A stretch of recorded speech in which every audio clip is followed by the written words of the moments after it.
எல்லோருக்கும் வணக்கம் நண்பர்களே. நிறைய பேர் கேட்டுட்டு இருந்த ஒரே விஷயம், சார் துலாம் ராசிக்கு வரக்கூடிய காலகட்டங்கள் எப்படி இருக்க போகுது? இந்த காலகட்டத்தில் நிறைய சண்டை சச்சரவுகளும் குடும்பத்தில் சின்ன சின்ன குழப்பங்களும் இருந்துகிட்டு தான் இருக்குது. இருந்தாலும் ஏதோ ஒரு சின்ன மன நிம்மதி லைட்டாக இருக்குது. ஆனால் ஒரு சிலரை பொறுத்த வரைக்கும் இது வரைக்கும் மன நிம்மதினு ஒன்று பார்க்கவே இல்லை சார். பல வருடங்களாக கஷ்டங்களை மட்டுமே அனுபவிச்சுட்டு இருக்கோம் அப்படின்னு சொல்லக்கூடிய முக்கியமான சில ராசிக்காரர்களுக்கு இந்த துலாம் ராசியில் முக்கியமான இடமும் இருக்குது அப்படின்னே சொல்லலாம். இந்த ராசிக்காரர்களுக்கு ஒரு பாவ விமோச்சனம் தரக்கூடிய ஒரு முக்கியமான ஒரு விஷயமும் சொல்ல போகிறோம். ஒரு எளிமையான பரிகாரமும் சொல்ல போகிறோம். அந்த எளிமையான பரிகாரம் மூலமாக நீங்கள் வீட்டில் இருந்தே ₹1 செலவு பண்ணாமல் வீட்டில் இருந்தே அந்த மந்திரங்களை சொல்லுவதன் மூலமாக மிகப்பெரிய நன்மை கிடைக்கும். நீங்கள் எதுவும் பண்ண தேவையில்லை. எப்பயும் போல் கடவுளை வணங்கும் போது இந்த விஷயத்தை கண்டிப்பாக செஞ்சு பண்ணுங்க.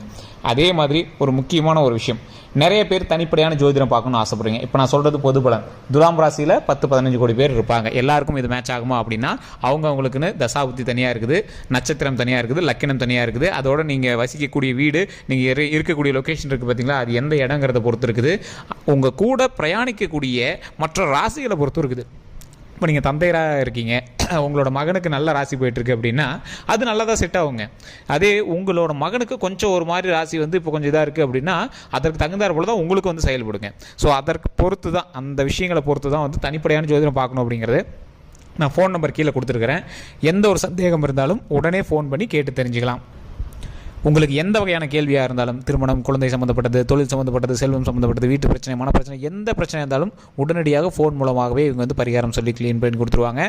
ஜஸ்ட் நீங்கள் ஃபோன் பண்ணிங்க அப்படின்னா போதும். உங்களுடைய பிறந்த நேரம், பிறந்த தேதி, உங்களுடைய பிறந்த ஊர் மட்டும் தெரிஞ்சுது அப்படின்னா போதுமானது. மறக்காமல் அதையும் கமெண்ட் செக்ஷனில் பதிவிடுங்க.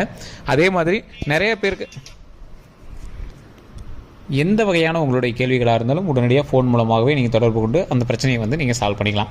சரி சார், இப்போ இந்த துலாம் ராசி பற்றி தெரிஞ்சுக்கலாம். துலாம் ராசி என்பவர்களுக்கு வருங்காலங்கள், அதாவது இனி வரக்கூடிய காலங்கள் ஓரளவுக்கு உங்களுக்கு ஓப்பனான ஒரு ஸ்பேஸ் அப்படின்னே சொல்லலாம் சார். சந்தோஷத்தை அள்ளி அணுகக்கூடிய ஒரு நேரமாகவும் வரக்கூடிய காலங்கள் அமையப்போகுது. இதுக்கு முன்னாடி நீங்கள் பட்ட கஷ்டங்கள்லேயே மிகப்பெரிய கஷ்டம் எது அப்படின்னா மன ரீதியாக குழந்தைகளினுடைய கஷ்டத்தை நீங்கள் அதிகமாக பட்டிருப்பீங்க. நீங்கள் தாய் தந்தையராக இருந்தீங்க அப்படின்னா குழந்தையினுடைய கஷ்டத்தை நீங்கள் அதிகமாக கொஞ்சம் ஃபீலிங்காகவே இருந்திருப்பீங்க. இருந்தாலும் ஒரு அப்படியே கொஞ்சம் மைண்ட் கொஞ்சம் கிளியராக இருக்கும். அப்போ பரவாயில்ல சார், பழசக்கப்புறம் லைட்டாக கொஞ்சம் பரவாயில்ல சார் விடுவீங்க. இன்னும் ஒரு தரப்பினர் பண ரீதியாகவும் மன ரீதியாகவும் ரொம்ப கஷ்டப்பட்டுருப்பாங்க. உடல் ரீதியான விஷயங்கள ரொம்ப ரொம்ப கஷ்டப்பட்டு இருந்திருப்பீங்க. அவங்க எல்லாருக்குமே ஒரு தீர்வு, ஒரு பரிகாரமும் நான் சொல்கிறேன். வீடியோவை ஸ்கிப் பண்ணாமல் பாருங்கள். எப்போவுமே தாய் உள்ளம் கொண்டவங்க துலாம் ராசின்னு சொல்லுவாங்க. தாய் உள்ளம்னா எப்படி? எல்லாருக்கும் செய்யணும், குடும்பத்தில் இருக்கிற எல்லாத்துக்கும் செய்யணும். சாப்பாடே இல்லை அப்படின்னாலும் மற்றவங்களுக்கு சாப்பாடு போடணும் அப்படிங்கிற அளவுக்கு இவங்க ரொம்பவே ஒரு உன்னதமான தாய் உள்ளம் கொண்ட ராசி. இந்த ராசிகள் அதிகமாக சந்தித்த விஷயம் துரோகம். இவங்களோட ஒரு பெரிய மிஸ்டேக் என்ன அப்படின்னா பேசும்போது ஓப்பனாக பேசிடுவாங்க, மனசில் எதுவுமே வச்சுக்க மாட்டாங்க. எதாக இருந்தாலும் பேசி அப்படியே ஓப்பனாக பேசி திட்டிட்டு விட்டுருவாங்க. ஸோ அந்த மாதிரி இருக்கக்கூடிய இந்த துலாம் ராசி அன்பர்களுக்கு பல கஷ்டங்களும் பல இன்னல்களும் பல துரோகங்களும் கடந்த காலங்களில் நீங்கள் சந்திச்சிருப்பீங்க.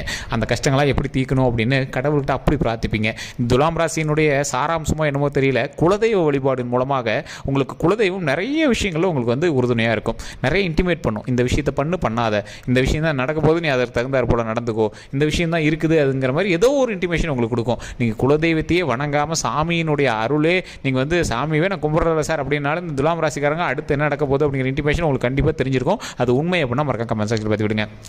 துலாம் ராசினருக்கு இதோட ஒரு பெரிய ஹைலைட் என்ன அப்படின்னா, இந்த துலாம் ராசினர் எதை தொடங்கினாலும் நல்லா சூப்பரான ஒரு விஷயமா வரும். உங்களோட முகத்தை பார்த்துட்டு போனாவே அந்த விஷயம் மிகப்பெரிய ஒரு சக்ஸஸ் ஆக முடியும். அந்த மாதிரி ஒரு ராசிக்காரர்கள் இந்த துலாம் ராசிக்காரர்கள். உங்களுக்கு எந்த மாதிரி ஒரு கிரக பயிற்சி நடந்துட்டு இருந்தாலும் உங்களுடைய முகம் ஒரு பாசிட்டிவான முகம், உங்ககிட்ட பேசிட்டு போனாவே ஒரு பாசிட்டிவான விஷயம் அப்படின்னு உங்களோட நண்பர்கள் வட்டாரத்தில் சொல்லியிருப்பாங்க. இது கண்டிப்பாக உண்மை அப்படின்னா மறக்காம கமெண்ட் செக்ஷனில் பற்றி விடுங்க.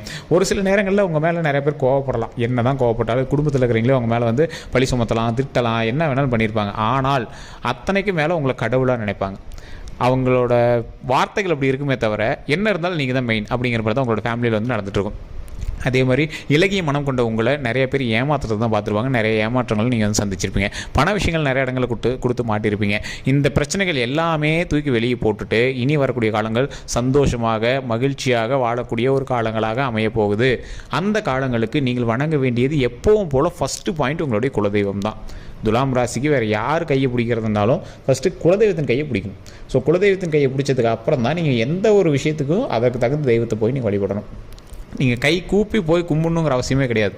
மனதார நீங்கள் நினைத்தாவே இந்த துலாம் ராசியை பொறுத்த வரைக்கும் கடவுள் ஓடி உங்களுக்கு ஹெல்ப் பண்ணுவாங்க. இந்த துலாம் ராசியை பொறுத்த வரைக்கும் ஏன் இது வந்து தெய்வாதீன ராசி, ஒரு மிகப்பெரிய தெய்வாம்சம் கொண்ட ஒரு ராசி துலாம் ராசி.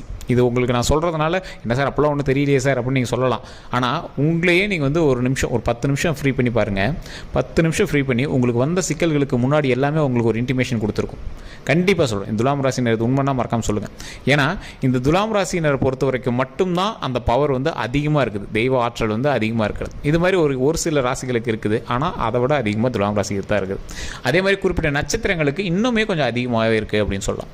சரி சார், இப்போ இந்த துலாம் ராசிக்காரர்களுக்கு உடல் ரீதியான உபாதைகளுக்கான வாய்ப்புகள் கொஞ்சம் இருக்குதுங்க. உடல் ரீதியாக எந்த ஒரு விஷயம் இருந்தாலும் உடனே டாக்டர் பார்த்துணுமே தவிர ஜோதிடத்தை நம்பிட்டு இருக்கக்கூடாது, டிஸ்க்ளைமராகவே சொல்லிடும். அதே மாதிரி குழந்தைகளுடைய கல்விக்கு எந்த விஷயமா இருந்தாலும் உடனடியாக நீங்கள் வந்து அந்த குழந்தைக்கு என்ன தேவையோ அதை தான் பண்ணுமே தவிர ஜோதிடத்தை நம்பிட்டு கூட டிஸ்க்ளைமராகவே சொல்லிடும். ஸோ உடல் ரீதியாக உங்களுக்கு சின்ன சின்ன பிரச்சனைகள் இருக்கிறதுக்கான வாய்ப்புகள் இருக்குது. அது எல்லாமே ஒரு பெரிய விஷயமாலாம் இருக்காது. இருந்தாலும் நீங்கள் உடனடியாக டாக்டர் வந்து செக் பண்ணிக்கணும். உங்களோட கொலஸ்ட்ரால் கரெக்டாக மெயின்டைன் பண்ணிக்கோங்க, கொஞ்சம் நடக்கிற விஷயங்களை அதிகப்படுத்திக்கோங்க, நல்லா கொஞ்சம் எக்ஸசைஸ்லாம் கொஞ்சம் அதிகப்படுத்திக்கோங்க, அவுட்டர் ஃபுட்டை கொஞ்சம் அவாய்ட் பண்ணிக்கோங்க, ட்ராவலிங்கை கொஞ்சம் கம்மி பண்ணிக்கோங்க. வெயில் காலங்களாக இருந்தது அப்படின்னா அதற்கு தகுந்தாற் போல் உங்களோட உடலை வந்து அதிகமாக தண்ணி குடித்து அதை கொஞ்சம் சமநிலையாக வைத்துக்கோங்க. பிபிலாம் கொஞ்சம் கண்ட்ரோலாக வச்சுக்கோங்க. இந்த மாதிரி எந்த ஒரு physical activity and mental health, நல்லா தூங்கி எழுந்திரிங்க. ஸோ இந்த மாதிரி விஷயங்கள் எல்லாத்தையுமே உடம்பை ஆரோக்கியமாக வச்சுக்கோங்க. இதுக்கு மேலே கடவுள் வந்து உங்களுக்கு நன்மையான விஷயங்கள், ஃபேமிலி சம்மந்தப்பட்டது, பணம் சம்மந்தப்பட்ட விஷயங்கள் ஓரளவுக்கு உங்களுக்கு ரிலாக்ஸேஷன் கொடுக்குறாரு அப்படின்னா உடல் ரீதியான விஷயங்கள் நீங்கள் வந்து சுறுசுறுப்பாக இருக்கணும். பலசில வேலை விஷயத்தினால உங்களோட அலைச்சல்கள் இருந்துட்டு தான் இருந்தது. இப்போ நீங்கள் என்ன பண்ணணும், உடலுக்கான வேலை இல்லாததுனால, அதாவது உடலுக்கு தகுந்த மாதிரி வேலைகள் நீங்கள் கொடுக்காதனால நீங்கள் வேலை செய்கிற அளவுக்கு ஏதோ ஒரு எக்ஸசைஸோ ஏதோ ஒன்று நீங்கள் வந்து பண்ணிட்டு தான் இருக்கணும். ஸோ பணம் வருது பரவாயில்ல இருந்துக்கலாம் அப்படின்லாம் இருக்காதீங்க. உடல் ரீதியாக ஒரு விஷயமா பாருங்கள். சார் இன்னொரு தரப்பினர், சார் என்ன சார் பணம் வருது இப்படிலாம் பேசுகிறீங்க, கடனில் அவ்வளோ தவிச்சிட்டு இருக்கோம், ஏற்கனவே ஃபினான்ஷியலாக ரொம்ப அடிபட்டுருக்கோம், நிறைய பேத்துக்கு நான் அமௌண்ட் கொடுக்க வேண்டியிருக்குது, கொடுத்த அமௌண்ட் என்ன வாங்கினா அது என்ன கொடுக்க மாட்டேங்கிறாங்க, ஸோ இந்த மாதிரி நிறைய சிக்கல்கள்லாம் சந்திச்சிருக்கோம் சார் அப்படிங்கிறவங்களாம் நீங்கள் கவலையே பட தேவையில்லை சார். வரக்கூடிய காலங்கள் பொற்காலங்களாக உங்களுக்கு தகுந்தாற் போல் நீங்கள் நினைத்ததை நடத்தக்கூடிய ஒரு காலங்களாக வரப்போகுதுங்க. இப்போ உங்களுக்கு உங்களை வந்து இடிக்கக்கூடிய ஒரு கிரகம் அப்படின்னா இப்போ உங்களுக்கு எதுவுமே கிடையாது. அதாவது துலாம் ராசி பொறுத்த வரைக்கும் நீங்கள் உள்ள தசாபுத்தியை பொறுத்த வரைக்கும் உங்களுக்கு இருக்கிறதுக்கான வாய்ப்பு இருக்குது. ஏன்னா தனிப்படையான ஜோதிடம் அதுக்கு தான் பார்க்கணும். ஃபோன் நம்பர் கீழே கொடுத்துருக்கோம். ஃபேஸ்புக்கில் பாருங்கன்னா ஸ்க்ரீனில் ஓட்டிகிட்டு யூடியூப்பில் பாருங்கன்னா டிஸ்கிரிப்ஷனில் இருக்கும். ஆனால் எவ்வளோ தான் சரி பண்ணி உங்களை வந்து இடிக்கிறதுக்கு ட்ரை பண்ணாலும் துலாம் ராசி பொறுத்த வரைக்கும் இப்போ கரண்ட்டில் உங்களுக்கு பிரச்சனை கம்மி. பழசை கம்பேர் பண்ணும் போது கொஞ்சம் ரிலாக்ஸேஷன் அதிகம். அப்போ அந்த இடத்த நம்ம எப்படி பயன்படுத்திக்கணும், வெற்றிக்கான ஒரு முதல் படிக்கட்டாக நீங்கள் பயன்படுத்திக்கணும். இதனால் பிரச்சனையிலேருந்து வெளியே வந்தீங்க, முன்னேறுவதற்கு என்ன ஸ்டெப்பு சார், சும்மாவே படுத்திருந்தால் காசு வந்துருவாங்க, ஒன்றும் வராதுங்க. என்ன நல்ல நேரமாக இருந்தாலும் நீங்கள் ஸ்டெப்பு வைக்கும் போது அதுக்கு தகுந்தாற் போல் அந்த நல்ல நேரம் உங்களுக்கு பிரதிபலிக்குமே தவிர நீங்கள் சும்மாவே படுத்திருந்தால் காசு வருங்கிறதெல்லாம் சும்மா, அதெல்லாம் சுக்கர திசையிலே இருந்தாலும் நீங்கள் வந்து ஓரளவுக்கு யோசிச்சு தான் அந்த இடத்துல வந்து நீங்கள் வந்து செயல்படுத்துகிற மாதிரி தான் இருக்கணுங்க. அதே மாதிரி இந்த துலாம் ராசினை பொறுத்த வரைக்கும் நிறைய பேருக்கு அள்ளி கொடுக்கக்கூடிய மனப்பான்மை கொண்டு வரும். அதை மட்டும் என்னைக்கு இருந்தாலும் விட்டுறாதீங்க. 10 பேருக்கு சாப்பாடு போடணும் அப்படிங்கிறது உங்களுடைய நார்மல் ஹேபிட்டு. அதை வந்து ஒரு மிகப்பெரிய ஒரு சோசியல் மீடியாலாம் பிரபலப்படுத்துகிற அளவுக்குலாம் நீங்கள் ஆள் கிடையாது. நீங்கள் ரெகுலராகவே நீங்கள் நல்லா தான் பண்ணிகிட்டு இருப்பீங்க. இப்பயுமே நீங்கள் உங்களுடைய பணத்தினாலேயோ உங்களுடைய கையினாலேயோ நீங்கள் ஒரு 4 பேருக்கு சாப்பாடு போடுற விஷயத்தை தான் பண்ணிட்டு இருப்பீங்க. உங்களோட தொழில் ரீதியான விஷயங்கள் ஒருவனுடைய உணவு சம்மந்தப்பட்ட விஷயமோ இல்லை ஒருத்தரோட மனதோ இல்லை வயிறோ நிறைய அளவுக்கு ஒர்க்கு தான் நீங்கள் வந்து பண்ணிட்டு இருப்பீங்க. சோசியல் சர்வீஸ் மாதிரின்னு வச்சுக்கோங்களேன். அந்த மாதிரி ஒரு விஷயங்களில் நீங்கள் வந்து அதிகமாக ஈடுபாடோடு இருப்பீங்க. இல்லை சார் சோசியல் சர்வீஸே இல்லை, நான் பேச்சே நீங்கள் சொல்கிறது ஒரு பாயிண்ட் கூட எனக்கு வந்து மேட்சே ஆகலை அப்படின்னா அதற்கு சம்மந்தப்பட்ட ஒரு விஷயமாவது நீங்கள் பண்ணிட்டு இருப்பீங்க. ஒரு 10 பேருக்கு சாப்பாடு போடணும் அப்படிங்கிற ஒரு எண்ணமாவது உங்ககிட்ட இருக்கும். அந்த மாதிரி குணாதிசயம் பெற்றவங்க தான் இந்த துலாம் ராசினர். ஏன்னா நான் தான் சொல்கிறேன்னே, தாய் உள்ளம் கொண்ட ராசி. குழந்தைக்கு பசியில் இருந்தால் தாங்காது. ஸோ அந்த மாதிரி யார் பசியில் இருந்தாலும் தாங்காது. அதுக்கு தகுந்தாற் போல் ஏதோ ஒன்று செய்யணும். சார் இன்றைக்கி அவ்வளோதான் இருக்குது, பெருசாலாம் காசு இல்லை, 100 ரூபா கொடுக்கணும்னு ஆசைப்பட்டேன், ஆனால் என்கிட்ட எனக்கு என்னோட தேவைக்கும் வேணும், ஸோ அதனால் ஒரு 10 ரூபா கொடுத்தேன். நல்லது தான் சார், இதையே 10 பேர் கொடுக்க மாட்டாங்க சார், நீங்கள் பண்ணுறது மிகப்பெரிய விஷயம் சார். அந்த மாதிரி தான் துலாம் ராசி பொறுத்த வரைக்கும் இனி வரக்கூடிய காலங்களில் ஒரு பொக்கிஷமான நாட்களாக அமைய போகுது. அந்த இடத்துல நீங்கள் வணங்க வேண்டிய ஒரு முக்கியமான தெய்வம் குலதெய்வம் அப்படின்னு சொல்லிட்டேன்.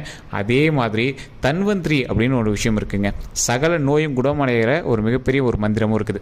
ஸோ அது வந்து ஓம் ஆதி வைத்தியாய வித்மகே ஆரோக்கிய அனுகிரகாய தீமகே தன்னோ தன்வந்திரி பிரச்சோதயா. இந்த மந்திரங்களை தினம் தினம் நீங்கள் சொன்னீங்க அப்படின்னாவே ஒரு மிகப்பெரிய ஒரு நன்மை தருங்க. நீங்கள் இதை எப்படி சொல்லணும் அப்படின்னா, உங்களுக்கு இவ்வளோ பெரிய மந்திரம்லாம் வரல சார், எனக்கு அதை பற்றிலாம் தெரியல அப்படிங்கும்போது தன்வந்திரி அப்படிங்கிறது ஒரு மிகப்பெரிய நோயை, சகல நோய்களையும் குணமடைய செய்யக்கூடிய ஒரு மந்திரம்ங்க. ஸோ இந்த மந்திரத்தை நீங்கள் சொல்லும் போது உங்களுடைய பூஜை அறையிலையோ இல்லை சூரியனுக்கு முன்னாடியோ இல்லை ஒரு விளக்கேற்றி விளக்குக்கு முன்னாடியோ நீங்கள் வந்து இந்த விஷயத்தை கண்டிப்பாக ஒரு 3 தடவை சொல்லுங்கள். இதை நீங்கள் முடிஞ்ச கமெண்ட் செக்ஷன்லேயும் பதிவிடுங்க. ஓம் தன்வந்திரியே நமக, ஓம் தன்வந்திரியே நமக, ஓம் தன்வந்திரியே நமக. ஓகேவா? இதை சொல்லிவிட்டு நிறையா பேருக்கு இது தெரியுமா என்னன்னு தெரியல. தெய்வங்கள்லேயே நீங்கள் உங்களுக்கு வைத்தியங்கள் இந்த மாதிரி சம்மந்தப்பட்டிருக்கு பார்த்தீங்களா, இதெல்லாம் வைத்தீஸ்வரன் கோயில்னு ஒன்று இருக்குங்க. உங்கள் எல்லாருக்குமே தெரியும். பழங்காலத்தெல்லாம் ஏதாவது ஒரு உடம்பு ரொம்ப ஒரு முக்கியமான ஒரு உடம்பு பிரச்சனை அப்படின்னா அங்கே போய் நைட்டு தங்கிக்குவாங்களாம். இப்போ வந்து அலோடு இல்லை. ஸோ பழசெல்லாம் வந்து பார்த்திங்கன்னா அப்படியே தங்கிக்குவாங்களாம். அதன் மூலமாக பல நோய் வந்து தீரும் அப்படிம்பாங்க. ஸோ அங்கே வந்து அந்த வைத்தியநாத சுவாமின்னு இருப்பாங்க. ஸோ அந்த இடத்துல இருக்கக்கூடிய இறைவனை வணங்குவதற்கு பல பேர் வந்து நிற்பாங்க. ஸோ அந்த சாமியை நீங்கள் ஒரு மந்திரங்கள் மூலமாக நீங்கள் அழைச்சி உங்களுடைய பிரச்சனைகளையும் சால்வ் பண்ணலாம். அதற்கான மந்திரத்தையும் சொல்கிறேன். அதை வந்து கண்டிப்பாக கமெண்ட் செக்ஷனில் 3 டைம் பதிவிட்டுட்டு ஃப்ரீ டைமில் கண்டிப்பாக அதை வீட்டில் வந்து ஒரு 3 டைம் சொல்லி பாருங்கள். பூஜை அறையிலையோ, சாமி கும்பிடும்போதோ, விளக்குக்கு முன்னாடியோ, சூரியனுக்கு முன்னாடியோ அதை கண்டிப்பாக சொல்லுங்கள். இந்த மந்திரத்தை சொல்கிறேன், அப்படியே நோட் பண்ணிக்கோங்க. வைத்தியநாதர் அப்படிங்கிறது மூலவரனுடைய பெயர். தாயாரோட பெயர் வந்து தையல் நாயகி அப்படிங்கிறது. நீங்கள் வணங்கும் போது ஓம் தையல் நாயகி சமேத வைத்தியநாதர் சுவாமி நமக, ஓம் தையல் நாயகி சமேத வைத்தியநாத சுவாமி நமக, ஓம் தையல் நாயகி சமேத வைத்தியநாதர் சுவாமி நமக அப்படின்னு கண்டிப்பாக ஒரு 3 டைம் வந்து தினம் தினம் சொல்லுங்கள். இதை மறக்காம கமெண்ட் செக்ஷன்லேயும் பதிவிடுங்க. மிகப்பெரிய நன்மை இருக்குங்க. உங்களுக்கு போக போக தான் தெரிய ஆரம்பிக்கும். அவ்வளோ பெரிய நன்மை கிடைக்கும். ஸோ இது கண்டிப்பாக அது வந்து உங்களுடைய துலாம் ராசி நண்பர்களுக்கு பகிருங்க. இதோட நம்ம சேனல் சப்ஸ்கிரைப் பண்ணாமல் சப்ஸ்கிரைப் பண்ணி கூட பக்கத்தில் பெல் பட்டன் மறக்காம பிரஸ் பண்ணிக்கோங்க. ஃபேஸ்புக்கில் பார்க்குறீங்கன்னா நீங்கள் ஃபாலோ பண்ணிக்கலாம். ஃபேஸ்புக்கில் ஸ்க்ரீன்லேயே நம்பர் இருக்கும். உங்களுக்கு டவுட் இருந்தால் ஃபோன் பண்ணி கேட்டுக்கலாம். அதே மாதிரி யூடியூப்பில் பார்க்குறீங்க அப்படின்னா டிஸ்கிரிப்ஷனில் நம்பர் இருக்குது. உங்களுக்கு டவுட் இருந்தால் டிஸ்கிரிப்ஷனில் இருக்க நம்பருக்கு நீங்கள் ஃபோன் பண்ணி கேட்டுக்கலாம்.